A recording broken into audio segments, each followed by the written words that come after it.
Hello అందరికీ, ఎలా ఉన్నారు?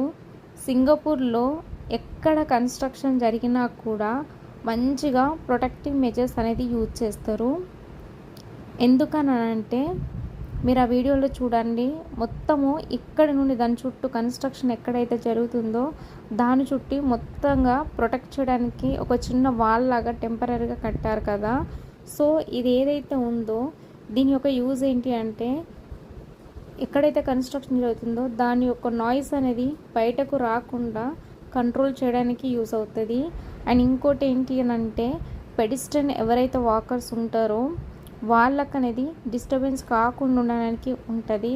అండ్ ఈ కాషన్ బోర్డ్స్ యూజ్ చేయడం వల్ల మ్యాక్సిమం వరకు చిన్న చిన్న యాక్సిడెంట్స్ను కంట్రోల్ చేయడానికి అయితే యూజ్ ఉంటుంది. ఎందుకంటే చాలామంది అది ఇక్కడ సింగపూర్లో చిన్న కన్స్ట్రక్షన్ అయినా పెద్ద కన్స్ట్రక్షన్ అయినా ఎంత ఇలా మంచిగా ఏంటి అంటే ప్రొటెక్ట్ చేసి కడతారు. మీరు ఈ వీడియోలో చూడొచ్చు. అండ్ ఇదంతా ప్లేస్ నేను డైలీ డ్యూటీకి వెళ్ళేది. చూడండి ఎంత బాగా కట్టారు కదా. ఇలా చేయడం వల్ల ఏంటి అంటే చాలా వరకు డిస్టర్బెన్స్ అనేది కంట్రోల్ చేయడానికి ఉంటుంది. అండ్ సింగపూర్లో డిస్టర్బెన్స్ అనేది 0 టాలరెన్స్ అన్నమాట.